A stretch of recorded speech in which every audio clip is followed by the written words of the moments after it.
வணக்க மக்களே! நம்ம கார்த்திக் கதையில ஏப்ரல் 8 என்ன நடக்க போகுது அப்படிங்கிறத பத்தி தாங்க இந்த வீடியோல இப்ப நம்ம பார்க்க போறோம். வீடியோவுக்கு மறக்காம லைக் பண்ணிக்கோங்க. நீங்க லைக் பண்றது தான் எங்களுக்கு அடுத்து வீடியோ போடுறதுக்கு ரொம்ப இன்ட்ரெஸ்டிங்கா இருக்கும். ஸோ மறக்காம லைக் பண்ணிட்டு இந்த வீடியோவை தொடர்ந்து பாருங்க.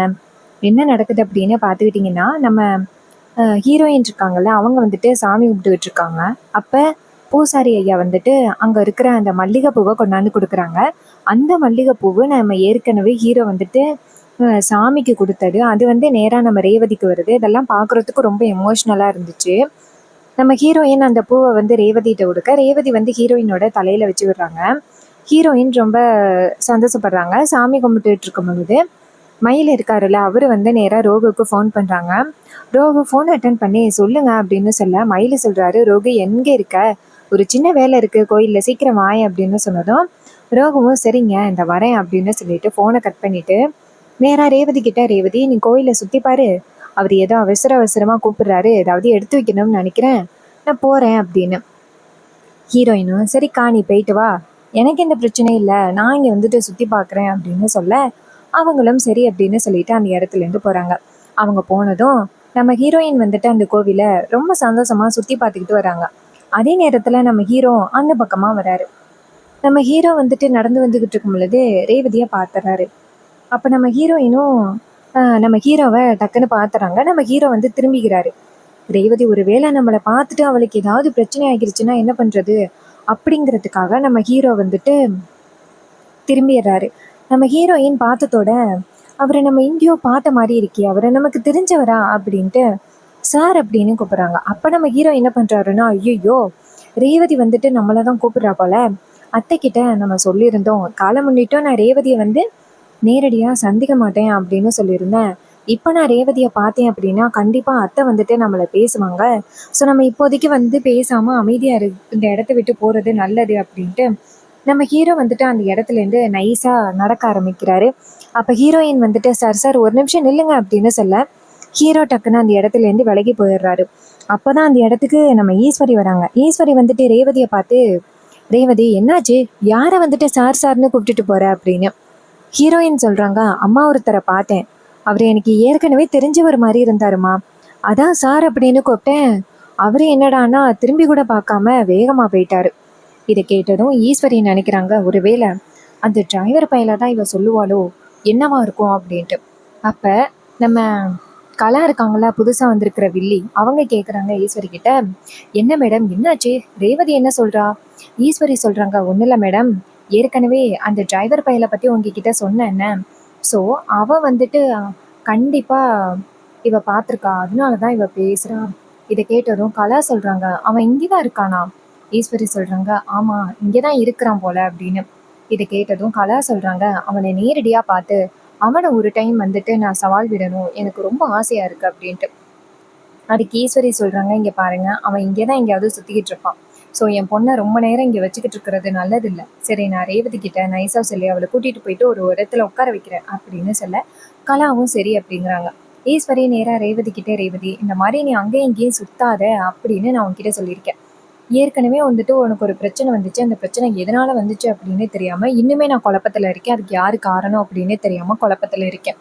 ஸோ இது மாதிரி நீ மறுபடியும் வந்துட்டு அங்கேயும் இங்கேயும் போறது நல்லது கிடையாது. வா" அப்படின்னு சொல்லி கூட்டிட்டு போயிட்டு ஒரு இடத்துல உட்கார வைக்கிறாங்க. அங்க வந்துட்டு நம்ம ரோகு இருக்க. ஈஸ்வரி சொல்றாங்க, "இங்க பாரு, உன்னைய வந்துட்டு இவளை பத்திரமா தானே பார்த்துக்க சொன்னேன். இவளை எதுக்கு நீ தனியா விட்டுட்டு வந்த?" அதுக்கு ரோகிணி சொல்றாங்க, "இல்லம்மா, எனக்கு ஒரு சின்ன வேலை இருந்துச்சு. இவர் கூப்பிட்டாரு, அதாம்மா வந்துட்டேன்." ஈஸ்வரி சொல்றாங்க, "இங்க பாரு, இனிமே ரேவதியை எங்கேயும் தனியா விடுற வேலை வச்சுக்காத." இதை கேட்டதும் ரோகவும் சரி அப்படிங்கிறாங்க. ரேவதியை உட்கார வைக்க அப்புறம் ஹீரோயினுக்கு ஒரே குழப்பமா இருக்கு. கொஞ்ச நேரத்துக்கு முன்னாடி ஒருத்தரை நம்ம பார்த்தோம். ஆனா வந்துட்டு அவரை நம்மளுக்கு தெரிஞ்ச மாதிரியே இருக்கு. அவரை கூப்பிடுறதுக்கு திரும்பி பார்க்காம போயிட்டாரு. ஒருவேளை அவருக்கு நம்மளை தெரியுமோ அப்படின்னு குழப்பத்துல இருக்காங்க. அதுக்கப்புறமா நேரா அவங்க அக்கா கிட்ட, "அக்கா, எவ்வளோ நேரம்க்கா இங்கேயே உட்காந்துருக்கிறது? அங்கே நிறைய கடையெல்லாம் இருக்கு. நான் போய் கடையை பார்த்துட்டு வரவா?" ரோகு சொல்றாங்க, "இங்க பாரு ரேவதி, இப்பதான் வந்துட்டு அம்மா சொன்னாங்க உன்னை எங்கேயும் வெளியில அனுப்பக்கூடாது அப்படின்னு. ஸோ நீ மறுபடியும் கேட்ட அப்படின்னா அதுவே பெரிய பிரச்சனை ஆகிரும். அதனால நீ என்ன பண்ற அப்படின்னா எங்கேயும் போகாம அமைதியாயிரு.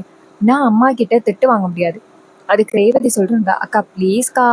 அப்ப ரோகு சொல்றாங்க, "இல்லடி, நீ இங்கே உட்காரு" அப்படின்ட்டு. அப்போது அந்த இடத்துக்கு ஒரு பூசாரி வந்துட்டு ரோகிணியை கூப்பிட்றாங்க. அம்மா, அங்கே பொருளெல்லாம் எடுத்து வச்சுருக்கோம், அது எல்லாமே சரியாக இருக்கா அப்படின்னு பாருங்களேன் அப்படின்னு. இதை கேட்டதும் நம்ம ரோகுவும் சரி அப்படின்ட்டு ரேவதியை பார்த்து, ரேவதி நான் போயிட்டேன் அப்படிங்கிறதுக்காக இந்த இடத்த விட்டு எங்கேயும் போகிற வேலை வச்சுக்காத. இதை கேட்டதும் ரேவதியும் சரிக்கா நான் எங்கே போக போகிறேன் அப்படின்னு சொல்லிட்டு உட்காந்துருக்காங்க. அப்போ நம்ம ரோகு என்ன பண்ணுறாங்கன்னா, நேராக ரேவதியை வந்து உட்கார வச்சுட்டு அந்த இடத்துலேருந்து போகிறாங்க. அப்போ ரேவதி என்ன பண்ணுறாங்கன்னா, கோயிலுக்கு வந்திருக்கோம், அங்கே இங்கேயும் வந்துட்டு போகக்கூடாது அப்படின்னு சொல்கிறாங்க. இவங்கெல்லாம் பண்ணுறது கொஞ்சம் கூட நியாயமே இல்லை அப்படின்னு சொல்லிட்டு ரேவதி என்ன பண்ணுறாங்கன்னா, நேராக வந்து அந்த இடத்துலேருந்து கிளம்புறாங்க. பக்கத்தில் நிறைய கடையெல்லாம் இருக்குது. அந்த கடையெல்லாம் சுற்றி பார்க்குறதுக்காக கிளம்புறாங்க. நம்ம ஹீரோ என்ன பண்ணுறாருன்னா, ஒரு கடைக்கு போயிட்டு அங்கே வந்துட்டு ராமன் சீதா சிலை இருக்குது. அதை பார்த்ததும் நம்ம ஹீரோவுக்கு ஒரு யோசனை வருது. ஒரு தடவை நம்ம ரேவதி வந்து அந்த சிலையை கேட்டாங்க. அப்போ ரேவதிக்கு வந்துட்டு நம்ம விளையாடி அந்த சிலையை வந்து வாங்கி கொடுத்தோம். இப்போ அதே மாதிரி சிலையாக இருக்குது. இது வந்து ஜோடி சிலையாக இருக்குது. இதை நம்ம வாங்குவோம் அப்படின்ட்டு நம்ம ஹீரோ வாங்குறாரு. அப்போ நம்ம ஹீரோ அந்த கடைக்காரர்கிட்ட இங்கே பாருங்கள், இதை நான் போகையில் வாங்கிக்கிறேன் அப்படின்னு சொல்ல, அதுக்கு அவர் சொல்கிறாரு, இல்லை சார், நான் கடையை சாத்திட்டு போனாலும் போயிடுவேன். நீங்கள் வரத்துக்கு லேட் ஆகிட்டு அப்படின்னா, அதனால் நீங்கள் என்ன பண்ணுறீங்கன்னா உங்கள் ஃபோன் நம்பரை கொடுத்துட்டு போங்க. ஸோ அந்த ஃபோன் நம்பர் வச்சு நான் உங்களுக்கு ஃபோன் பண்ணி சொல்லிடுறேன், நீங்கள் வந்து வாங்கிக்கலாம்.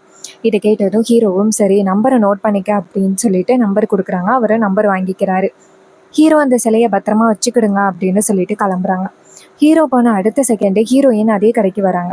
வந்துட்டு அங்கே இருக்கிற சிலையை பார்க்குறாங்க. பார்த்ததும் நம்ம ஹீரோயினுக்கு அந்த சிலை ரொம்ப பிடிச்சி போயிட்டு, இந்த சிலை ரொம்ப அழகாக இருக்குது, இதை நம்ம வாங்குவோம் அப்படின்ட்டு கடைக்காரர்கிட்ட அது எவ்வளோ அப்படின்னு சொல்ல, அவர் சொல்கிறாரு, அம்மா இது ஏற்கனவே ஒருத்தர் வாங்கிட்டாரு, அவருக்காக நாங்கள் எடுத்து வச்சுருக்கோம், கடை முடியறதுக்கு முன்னாடியே வந்து வாங்கிக்கிறேன்னு சொன்னார்.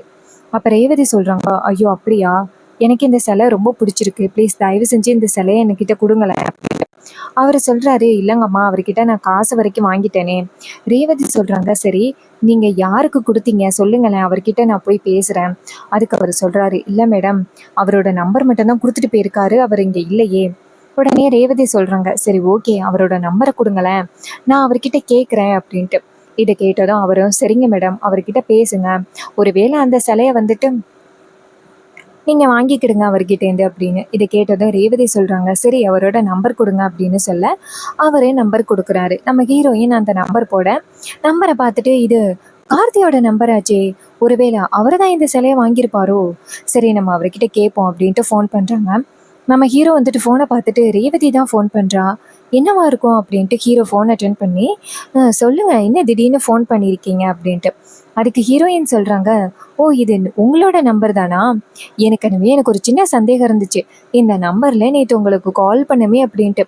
அப்போ ஹீரோ சொல்கிறாரு, சரி என்ன விஷயமா கால் பண்ணீங்க அப்படின்ட்டு.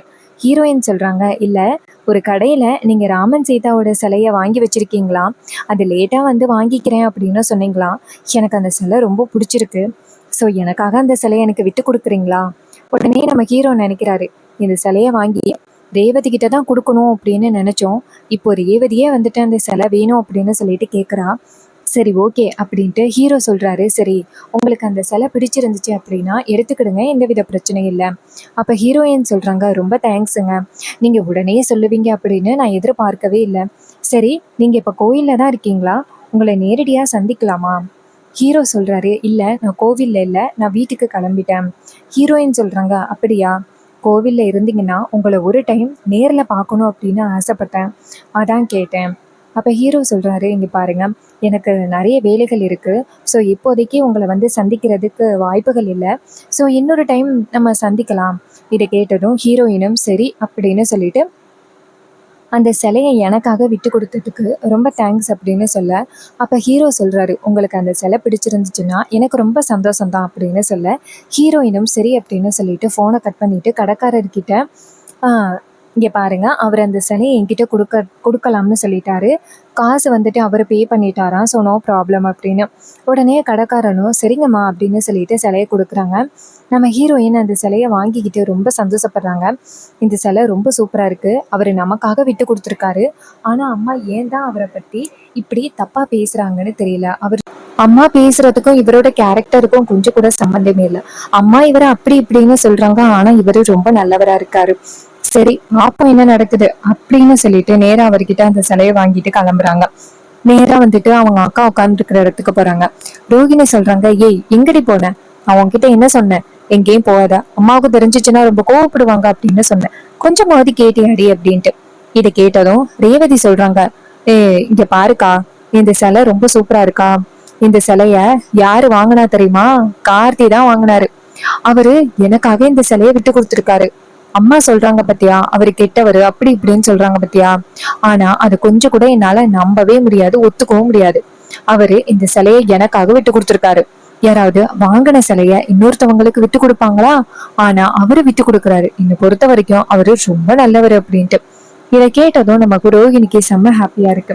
எப்படியோ ரேவதியோட மனசுல கொஞ்சம் கொஞ்சமா கார்த்தி வர ஆரம்பிச்சுட்டாரு. இதே மாதிரி ரேவதியும் அவரும் ஒண்ணு சேர்ந்துட்டா எவ்வளவு சூப்பரா இருக்கும். அம்மா மட்டும் கொஞ்சம் தடுக்காம இருந்திருந்தா இன்னொரு ரேவதி கிட்ட பழைய ஞாபகங்கள் எல்லாத்தையுமே சொல்லி ரெண்டு பேரையும் ஒண்ணு சேர்த்திருக்கலாம். ஆனா அம்மாவோட பிடிவாதத்தினாலதான் இதெல்லாம் நடந்துகிட்டு இருக்கு அப்படின்னு ரோஹிணி நினைக்கிறாங்க. ரேவதி சொல்றாங்க, அக்கா அவரை ஒரே ஒரு டைம் பார்க்கணும் அப்படின்னு ஆசைப்படுறேன், ஆனா அவரை சந்திக்கவே முடியல. உடனே ரோஹிணி சொல்றாங்க, சரி இந்த சிலை வாங்குறதுக்கு அவர் இங்க வந்தாரா அப்படின்ட்டு. ரேவதி சொல்றாங்க, ஆமாக்கா அவர் இங்க வந்திருக்காரு சிலைய வாங்குறதுக்கு, ஆனா நான் தான் பார்க்க மிஸ் பண்ணிட்டேன். இதை கேட்டது ரோகிணி சொல்றாங்க, சரி ஓகே, நான் உனக்கு ஒரு சின்ன ஒரு ஐடியா தரேன் அவரை பாக்குறதுக்கு. ரேவதி சொல்றாங்க, சரிக்கா அப்படின்ட்டு. அப்போ ரோகிணி வந்துட்டு ஒரு ஐடியா சொல்ல ஹீரோயினும் சரி அப்படின்னு சொல்லிட்டு நேரா வந்துட்டு நம்ம ஹீரோக்கு ஃபோன் பண்றாங்க. ஹீரோ போனை பார்த்துட்டு, என்ன இது ரேவதி மறுபடியும் கால் பண்ணியிருக்காளே அப்படின்னு போனை அட்டன் பண்ணி, சொல்லுங்க இப்பதாங்க கால் பண்ணீங்க, திருப்பி கால் பண்றீங்க, அந்த சிலையை தான் உங்களை எடுத்துக்க சொல்லிட்டேனே என்னாச்சு அப்படின்னு. ஹீரோயின் சொல்றாங்க, இல்லைங்க ஒரு முக்கியமான விஷயமா உங்களை நேரடியா பார்க்கணும், பார்க்கலாமா அப்படின்னு. ஹீரோ சொல்றாரு, இல்லைங்க எனக்கு நிறைய வேலை இருக்கு, ஸோ உங்களை வந்து பாக்குறது அப்படிங்கிறது வந்து சாதாரண விஷயம் கிடையாது, நான் வேலையை முடிச்சுட்டு இன்னொரு நாள் வந்து பாக்குறேன். ஹீரோயின் சொல்றாங்க, இல்லைங்க நீங்க இந்த ஊருக்கு நிறைய நல்லது பண்ணிருக்கீங்க, எனக்கு இந்த சிலையை விட்டு கொடுத்துருக்கீங்க, ஸோ உங்களை நேரடியா பார்த்து தேங்க்ஸ் சொல்லணும் அப்படின்னு ஆசையா இருக்கு, ஸோ ப்ளீஸ் நீங்க எங்க இருக்கீங்கன்னு சொல்றீங்களே. இதை கேட்டதும் நம்ம ஹீரோ சொல்றாரு, சரி ஓகே சொல்றேன் அப்படின்னு சொல்லிட்டு ஹீரோ ஒரு இடத்த சொல்றாரு. உடனே ரேவதியும், சரிங்க கோயிலுக்கு பின்னாடி தானே வரேன் அப்படின்னு சொல்லிட்டு போனை கட் பண்ணிட்டு நம்ம ஹீரோயின் நேரா ரோகிணி கிட்ட, அக்கா அவரு என்ன பாக்குறதா ஒத்துக்கிட்டாரு, நான் போறேன். உடனே அவங்களும் சரிடி அப்படின்னு சொல்ல ரோகிணி நினைக்கிறாங்க, இப்படியாவது ரெண்டு பேருமே நேருக்கு நேரா சந்திச்சுட்டா ரேவதியோட மனசுல இருக்கிற பழைய ஞாபகங்கள் எல்லாமே வந்துரும். அப்படி வந்துட்டா அம்மாவால கண்டிப்பா அவங்க ரெண்டு பேருமே பிரிக்க முடியாது அப்படின்னு நினைக்கிறாங்க. ரேவதி இங்க இருந்து கோயிலுக்கு பின்னாடி போய் நிக்க நம்ம ஹீரோ வந்துட்டு முகத்துல கர்ச்சிஃப் கட்டிக்கிட்டு அந்த இடத்துக்கு வராரு. அப்போ ஹீரோ முகத்துல கர்ச்சிஃப் கட்டி இருக்கிறத பார்த்துட்டு ரேவதி கேக்குறாங்க, ஏங்க முகத்துல என்னமோ கட்டியிருக்கீங்க? ஹீரோ சொல்றாரு, என்கிட்ட இது முக்கியமான விஷயம் சொல்லணும்னு சொன்னீங்களா, சொல்லுங்களேன் அப்படின்ட்டு. அப்ப ரேவதி சொல்றாங்க, இல்ல முகத்துல இருக்கிற கர்ச்சிஃப் எடுங்க, நீங்க யாரு அப்படிங்கறது எனக்கு தெரியணும்ல. அப்ப ஹீரோ சொல்றாரு, இல்ல மேடம் அப்படியெல்லாம் சொல்றதுக்கு வாய்ப்பே இல்ல, நீங்க என்ன பண்றீங்கன்னா நீங்க தேங்க்ஸ் தானே சொல்லணும்னு நினைச்சீங்க, என்கிட்ட தேங்க்ஸ் சொல்லுங்க. இதை கேட்டதும் ஹீரோயின் சொல்றாங்க, இல்லங்க உங்களை நேரடியா பார்த்துதான் தேங்க்ஸ் சொல்லுவேன், கர்ச்சிஃப் எடுங்க அப்படின்னு சொல்லிட்டு முகத்துல இருக்கிற கர்ச்சிஃபை நம்ம ஹீரோயின் போடுங்க. ஹீரோவோட முகத்தை பார்த்ததும் ரேவதிக்கு செம ஷாக் ஆகுது. அப்போ ரேவதிக்கு டக்குன்னு பழைய ஞாபகங்கள் எல்லாமே அவங்க கண்ணு முன்னாடி வந்துட்டு போகுது. இதை பார்த்ததும் நம்ம ஹீரோவுக்கு ரொம்ப அதிர்ச்சியா இருக்கு. ரேவதி ஏன் இவ்வளவு ஷாக்ல இருக்கா, ஒருவேளை நம்மளால அவளுக்கு ஏதாவது பிரச்சனையோ அப்படின்னு நம்ம ஹீரோவுக்கு ரொம்ப அதிர்ச்சி ஆகுது. அப்ப ரேவதி வந்துட்டு நேரா ஹீரோவை பார்த்து கார்த்திக் அப்படின்னு சொல்ல நம்ம ஹீரோவுக்கு ரொம்ப அதிர்ச்சியா இருக்கு, ரேவதிக்கு நம்மளோட ஞாபகங்கள் வந்துட்டா அப்படின்னு. ஸோ இந்த கதை உங்களுக்கு பிடிச்சிருக்கா? இந்த கதை பிடிச்சிருந்துச்சுன்னா இந்த வீடியோவுக்கு மறக்காம லைக் பண்ணிக்கோங்க. நீங்க லைக் பண்றதுதான் எங்களுக்கு அடுத்தடுத்து வீடியோ போடுறதுக்கு ரொம்ப இன்ட்ரெஸ்டிங்கா இருக்கும். ஸோ மறக்காம லைக் பண்ணிட்டு இந்த வீடியோவை தொடர்ந்து பாருங்க. அது மட்டும் இல்லாம நம்ம கிட்ட ஹேர் கிளிப்ஸ் அண்ட் அக்சசரிஸ் வந்துட்டு அவைலபிளா இருக்கு அப்படின்னு உங்களுக்கு தெரியும். இப்போ கிளியரன்ஸ் சேலா ₹5 இருந்து ₹10 வரைக்கும் இந்த கிளிப்ஸ் உங்களுக்கு கொடுக்குறோம். வேணும் அப்படின்னா ஹாய் அப்படின்னு மெசேஜ் பண்ணுங்க.